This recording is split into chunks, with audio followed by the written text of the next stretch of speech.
Jadi salah satu pemikiran saya itu nyawanya konservasi itu pelestarian itu ada di edukasi. Woyo sahabat alam, welcome to Kampung Satwa TV. Mari bermain dan belajar bersama kami.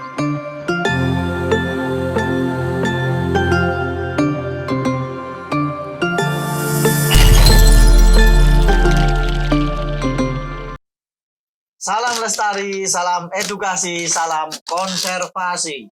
Kembali bersama kami Kampung Satwa TV dalam program Protokom, Profil Tokoh dan Komunitas. Oke, kesempatan kali ini kita akan ngobrol bareng, belajar bersama Mas Kurniawan dari Setro Gondomayit. Apa yang akan kita pelajari di sini bareng Mas? Oke. Mungkin bisa kenalan dulu Mas dengan Mas Kurniawan siapa, terus bagaimana itu Setro Gondomayit. Nah, gitu ya. Nyantai weh, sing penting asik kan gitu. Iya. Nama saya Kurniawan. Mas Kurniawan ya. Iya. Dari Dusun Jati, Dusun Jati, Wonokromo, Pleret, Bantul. Oh iya ya, Wonokromo Pleret Bantul. Jadi sing terkenal di sini kan sate kelataknya Mas. Apakah ini iya, jadi ini sate kelatak juga? ini. Oh gitu. Oke, gimana Mas? Ceritanya Mas Kurniawan bagaimana aktivitasnya, terus kemudian apa itu Setro Gondomayit? Jadi apa ya istilahnya? Ini saya membuat pasetran. Pasetran. Pasetran itu kan kata yang menunjukkan tempat lah.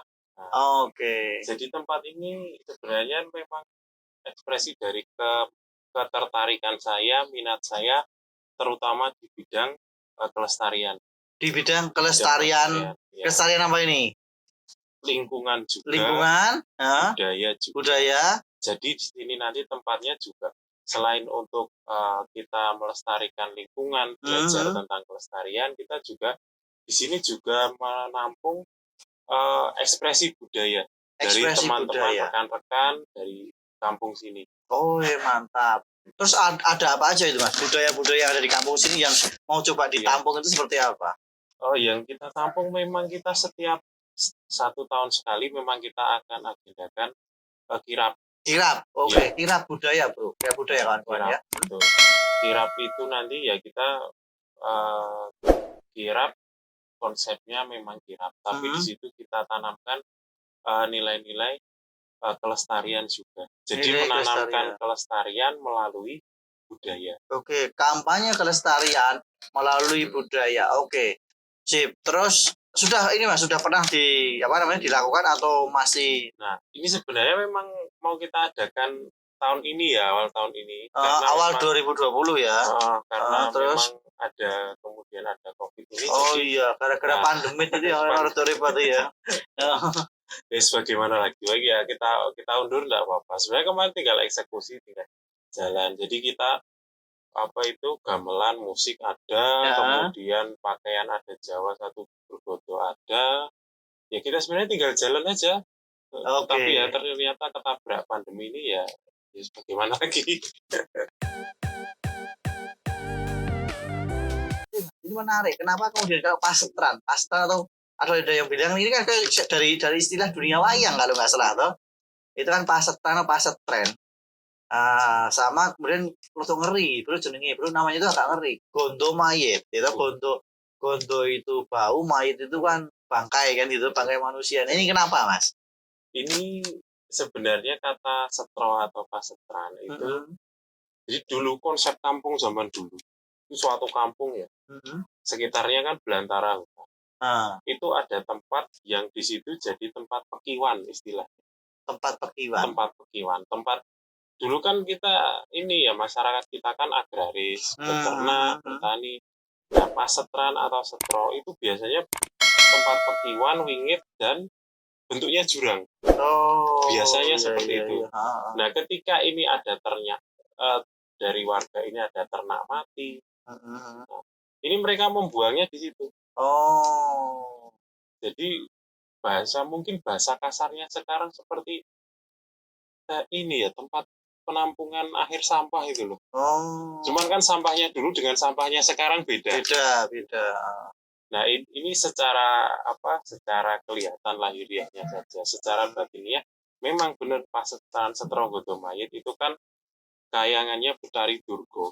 Nah, Betari Durga. Betari Durga Kawan-kawan, itu dewanya buta, dewanya keburukan dalam pewayangan. Nah, maksud saya adalah ini Pasetran ini tempat untuk menampung, membuang segala keburukan orang-orang. Nah, kemudian akan kita jamasi, setahun sekali kita jamasi berupa kirab dan doa bersama untuk membasuh keburukan-keburukan yang dikumpulkan di sini. Mantap juga ini berarti. Kira-kira mantap ini filosofisnya kawan-kawan ya kawan-kawan.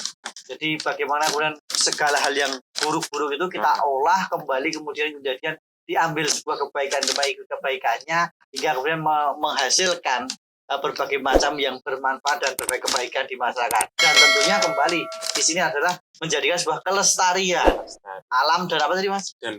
Alam dan budaya. Oke, keren banget ini. Nah, terus ini sudah dimulai kapan Mas? Ini sebenarnya sudah saya rintis 2 tahun yang lalu. 2 tahun yang tepatnya di 2018. 2018 itu sudah apa istilahnya orang itu babat alas ya. Jadi kan dulu memang tempatnya paling wingit sekampung ini. Oh, pantesan. Wah, ini untuk bahaya juga ini. Terus ini Mas, apa namanya yang menjadikan di sini itu katanya kan tadi kelestarian alam gitu ya, yang mana di sini aktivitas yang telah ada seperti apa? Aktivitas yang kita lakukan memang ada penanaman pohon. Ya, jadi kita aktivitasnya malah banyak keluar.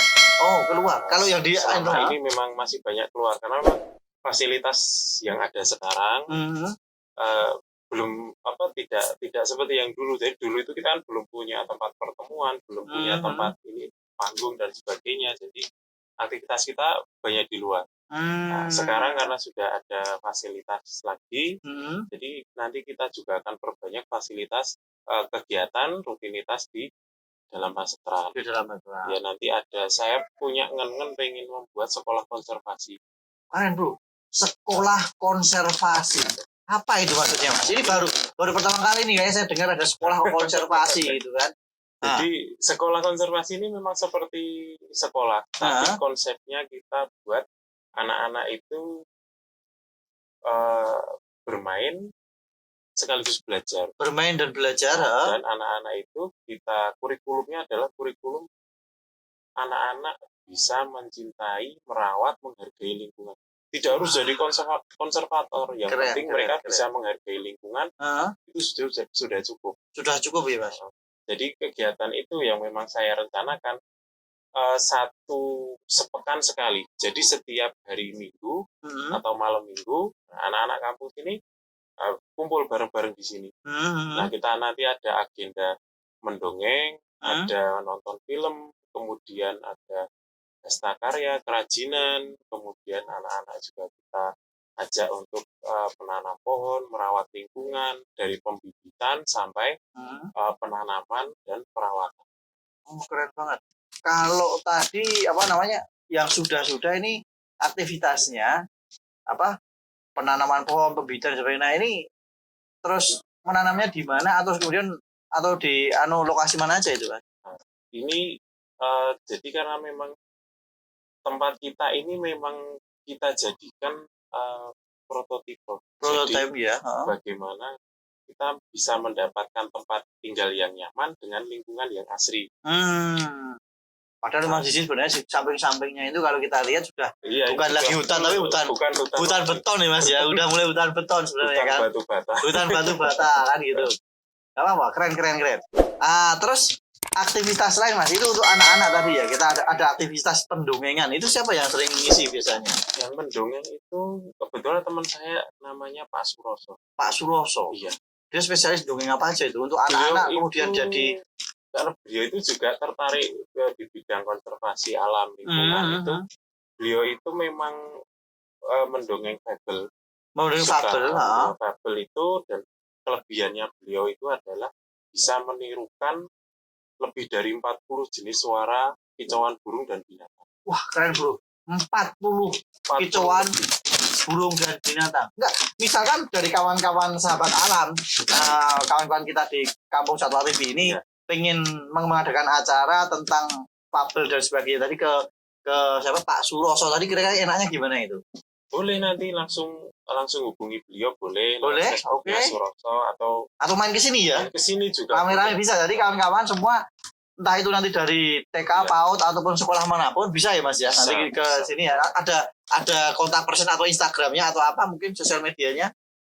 Beliau menggunakan Facebook sementara ini. Facebook. Enggak, kalau dari Setro Budo Mayit sendiri? Setro Budo Mayit ada Facebooknya, Facebook. Sementara ini Facebook saya pribadi. Facebooknya pribadi. Kurniawan, kemudian Instagramnya juga Setro Budo Mayit. Oke, Instagramnya Setro Budo Mayit ya. YouTube channelnya juga Setro Budo Mayit. Oke, YouTube channelnya juga Setro Budo Mayit. Mantap itu.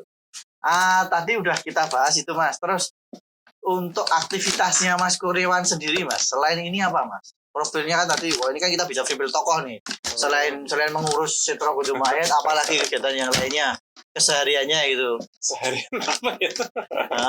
Jadi saya tuh ya cuma sibuk di sini. Jadi ya menangkarkan juga. Wah, menangkarkan apa itu? Menangkarkan Mas? Piton reticulatus ini juga. Piton reticulatus, oke. Jadi yang sudah berjalan baik itu memang piton reticulatus, kemudian ada kura-kura, oke. Tambah lagi ke iguana juga. Iguana, oke. Piton reticulatus atau yang katanya kemarin udah berubah nama jadi Malayo ya Mas ya katanya. Malayo Piton reticulatus ditambahi kan gitu kan. Nah, ini sejak kapan dan ada berapa indukan terus hasilnya seperti apa Mas? Kalau reticulatus itu saya sudah mulai tahun 2017. 2017? Ya, itu 17 sudah mulai menangkarkan. Dan mulai panen waktu itu ya? Iya, baru satu indukan. Satu indukan? Ya, itu terus? Sekitar telur 36 butir lah. Telur 36 butir dari satu indukan dengan ukuran? Dengan ukuran 4,3 kira-kira. 4,3? Jina itu Mas? Iya. Wah ini racikan ya lumayan loh. Belit yo. Bisa almarhum gitu ya. Terus apa namanya? Jenisnya atau motif apa ya? Mobnya atau apanya? Iya. Waktu itu mobnya memang baru tiger. Tiger ya. Pertama kali mob tiger. Mob tiger. Kemudian tahun berikutnya tambah sampai sekarang kita sudah 2 tahun ini mengeluarkan istilahnya anakan ya kita hasilkan itu ya lebih dari 160 ekor. 160 ekor. Ya. Dengan satu anakan rata-rata harga berapa itu Mas? Rata-rata kalau harga variatif ya. Dari 100.000 sampai 1,5 juta. Wah mantap bro, 100.000 sampai 1,5 juta. Untuk apa namanya? Udah ada berapa indukan kalau saat ini? Sekarang ada untuk indukan betina ada 9 ekor. 9 ekor. Nah terus ini Mas, pakannya gimana itu? Pasti kawan-kawan sahabat alam tanya pakannya gimana? Masalah ngomong ke hewan itu pasti pakannya gimana? 9 ekor dengan rata-rata panjang 4 sampai 6 meter. 4 sampai 6 meter ya. Oke. Nah, kalau 6 meter nah itu pakannya gimana itu Mas? Itu yang menarik kan kawan toh? Jadi kita ini ya, jadi memang kita itu sekali dayung 2-3 pulau terlampaui. Artinya kita menjalin kerjasama dengan orang. Jadi kita menjalin kerjasama dengan para peternak kambing maupun ayam. Nah, jadi kan memang ada di peternakan itu mungkin hewan yang sakit sudah tidak bisa tertolong lagi, hewan yang istilahnya rejekan. Nah, itu kan memang mereka kan memang harus membuang produk itu ya istilahnya produk dagang. Nah itu kita tampung daripada nanti disalahgunakan dan sebagainya. Nah, dan mitra ini kan memang tentunya sudah percaya dengan kita juga sudah sebisa mungkin memang harus menjaga kepercayaannya. Nah itu daripada mereka kebingungan untuk membuang produknya, takut disalahgunakan dan sebagainya. Nah itu kan kita memanfaatkan itu. Jadi juga mereka teringankan tugasnya, kita juga mendapatkan pakan untuk binatangnya ya. Rata-rata kalau ukuran 4 sampai 6 meter itu kasih makannya berapa hari sekali, Mas? Saya itu ngasih makan 2 minggu sekali. 2 minggu sekali? 2 minggu sekali. Oh iya 2 minggu sekali. Terus untuk musim kawin, musim tetasnya? Kalau musim kawin itu bulan keempat itu sudah mulai bulan keempat ya. Jadi bulan ke 7, 8 itu biasanya mulai bertelur. Menetas sekitar bulan November, Desember itu baru menetas. Oke, ternyata jadi memang siklusnya Piton reticulatus itu ada di bulan ke-4 mulai, Mas ya. Menetasnya di bulan November. Biasanya sudah musim hujan. Untuk siklus ular yang lainnya seperti itu juga nggak? Kemarin kan sempat itu, Mas. Jadi beberapa tahun yang lalu kan kita sempat heboh dengan berbagai macam kobra yang kemudian wah di mana-mana pun katanya teror kobra nih. Nah, ini kawan Mas Kurniawan ya yang tadi ada gerakan pelestarian terus juga breeding ular dengan segala siklusnya paham. Itu kira-kira seperti apa, Mas? Kalau ular memang seperti itu, Mas. Jadi mereka itu ketika musim kemarau itu mereka waktunya untuk kawin. Waktunya kawin di bulan di musim kemarau.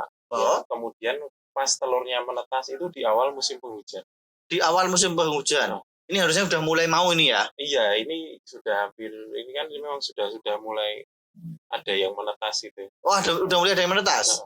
Itu diengkremi sendiri atau? Kita menggunakan inkubator. Jadi kalau dari persentase menetasnya itu lebih tinggi daripada dieram sendiri. Ya, dierami. Oke. Untuk ukuran 6 meter tadi berapa telur yang kemudian dihasilkan? 6 meter itu sekitar 60 telur ya. 60 telur. 60 butir. Oke. Mungkin bisa juga di-share ke kawan-kawan bagaimana kemudian manajemen pengelolaannya, Mas. Ada 6 ekor reticulatus gede-gede. Terus Mas Kurniawan harus juga mengurusi pembangunan ini pasitran sampai perkembangannya sangat menyedihkan seperti ini kan gitu kan. Dan juga ada iguana, ada lagi kura-kura. Nah, ini pola manajemennya seperti apa? Kemudian di handle sendiri dari seharian dari subuh sampai tenggelamnya matahari kembali atau sampai kemudian malam rebahan menutup mata bentar itu kira-kira gimana, Mas? Sebenarnya nih kalau kita bisa memanajemen kandang yang baik, reptil itu tidak terlalu ribet. Manajemen kandang yang baik kuncinya. Terus? Jadi paling ideal kandang untuk reptil itu memang kandangnya berbentuk volier yang besar. Volier yang besar. Volier. Apapun itu reptilnya. Oke, termasuk untuk ular-ular yang namanya teran tadi? Iya, itu memang idealnya volier besar. Volier besar. Jadi ketika ular itu di dalam volier, ada kolamnya, ada tempat untuk tangkring, ada tempat untuk dia melungker, melingkar, bahan, itu kan ada. Jadi ketika ular ini mau minum sudah ada kolamnya, mau apa yang dia inginkan itu dia bisa melakukannya sendiri. Beda kalau kita menggunakan kandang rak. Kita harus rutin jemur, rutin memandikan, rutin merendam. Apalagi nanti kalau membersihkan ini ya kotorannya itu, kalau nggak langsung dibersihkan, kandangnya kotor itu justru malah langsung menyebarkan penyakit. Oh iya. Sensitif di bakteri dan juga virus-virusan gitu ya. Yang model sekarang kan itu kan. Oke. Terus Mas mungkin dibagi juga pengalamannya apa? Mungkin penyakit-penyakitnya Mas pernah mengalami apa itu? Yang paling sering itu pilek ya sebenarnya. Pilek. Nah, pilek ini paling sering memang kalau menggunakan kandang rak. Kandang terrarium kecil-kecil itu paling sering kena. Karena apa? Terlalu lembab, terlalu panas, terlalu dingin atau sebenarnya itu karena pengap dan ular itu kurang berendam. Oh, oke. Pengap dan kurang berendam ya. Pengap kurang berendam. Selama saya menggunakan kandang volier itu alhamdulillah tidak ada masalah ini ya soal pilek itu belum pernah. Oke. Jadi memang suhu lingkungan kita ini kan memang sudah sesuai dengan ular itu kan. Ular itu kan memang asli dari sini. Asli Nusantara ya Mas. Iya, jadi kita tidak perlu repot-repot lampu lah, inilah itulah. Kita pakai volier itu udah ularnya di situ jelas. Sudah cukup. Oke. Tadi kembali ke soal masalah gerakan pelestarian Mas. Nah, apa yang kemudian setelah pernah dilakukan oleh Mas Kurniawan ataupun dengan Citra Bodo Mayitnya atau dengan mungkin jaringan-jaringan yang lainnya terkait dengan pelestarian. Selain tadi memang ada untuk anak-anak menanam pohon ya. Mungkin yang lain-lainnya Mas bisa ceritain Mas. Ada. Jadi saya punya konsep memutus mata rantai perdagangan satwa liar, satu Oke. hasil perburuan. Sebentar, memutus mata rantai satwa hasil perburuan. Perburuan. Nah, konsepnya seperti apa itu? Kok Jadi- perlu diputus? Kenapa kok harus seperti itu? Itu kenapa itu? Nah. Jadi kalau di mata rantai perburuan itu ya ada pemburu, kemudian ada pengepul, kemudian ada reseller, penjual, kemudian ada pehobi. Kalau kita itu modelnya rilis terus ya, kita rilis terus, tapi mata rantai ini nggak diputus, sama aja kita menyediakan pemburu. Ya kan? Terus selama pehobi ini permintaannya, padahal kita tahu sendiri, hobi itu setiap tahunnya itu semakin tinggi, semakin banyak. Iya. Ini permintaannya semakin banyak, otomatis permintaan banyak, pemburu pasti berburu terus. Nah, tapi kalau kita putus ini, ya, di mata rantainya itu kita putus, ngapain kamu berburu? Saya bisa mengeluarkan produk ular maupun hewan lain yang ini hasil penangkaran, bukan hasil perburuan. Jadi kita tidak usah mengurangi populasi yang ada di alam. Jadi dari pemburu, pengepul, reseller ini kita potong di antara reseller dan pengepulnya. Jadi dari penangkar kemudian ke reseller langsung ke pehobi. Otomatis kalau pemburu itu dia tidak akan berburu kalau tidak ada permintaan dari reseller. Dari pengepul. Setelah itu kita putus, kan kita sudah menyediakan. Berarti yang di alam kita nggak usah otak-atik lagi. Otak-atik lagi yang di alam biar tetap di alam. Kalau kamu mau melihara, ini loh hasil penangkaran, lebih mudah, lebih gampang dan tidak mengganggu ekosistem yang ada di alam. Nah, jadi bahasa kasarnya ya, hewan satwa yang ada di alam itu nggak usah dirilis, nggak usah diapa-apakan. Mereka itu banyak sendiri kok, asal nggak diambil secara berlebihan, nggak dirusak habitatnya. Mereka nanti akan banyak sendiri. Itu untuk kemudian kita antisipasi melayani kebutuhan penghobi itu ya. Tapi untuk misalkan untuk kebutuhan konsumsi Mas, sekarang gini kan mau nggak mau memang banyak juga konsumen kita untuk dimakan ular dan juga biawak dan sebagainya itu. Nah kira-kira dari Mas Kurniawan ada konsep nggak untuk kesana? Nah itu memang jadi salah satu pemikiran saya itu nyawanya konservasi itu pelestarian itu ada di edukasi. Ada di edukasi. Oke. Terus edukasi mau seperti apa untuk sampai ke sana dan wah ya ini kan aku memang nyari makannya dari berburu dan dari jualan satenya, jualan apa itulah misalnya. Olahan dagingnya, kulitnya kan gitu misalkan. Nah, itu gimana itu? Ya. Jadi memang pasatran ini kan memang banyak sekali konsep yang jadikan satu. Salah satunya memang konsep untuk edukasi. Jadi orang dari luar belum tahu seluk-beluk ular, belum tahu manfaatnya, belum tahu bahayanya jika diambil secara berlebihan untuk kemudian ketika mereka datang ke sini, masuk mereka mulai mengenal, mungkin lihat bentuknya dulu. Nanti lama-lama dia tertarik untuk mengenal fungsinya secara ekologis di lingkungan alam. Fungsi secara ekologis dulu Mas ya. Setelah itu ketika dia tahu pentingnya hewan ini, satwa ini di alam, otomatis mereka lama-lama akan berpikir, berarti yang saya lakukan selama ini ternyata malah merugikan. Mereka lama-lama akan berpikir,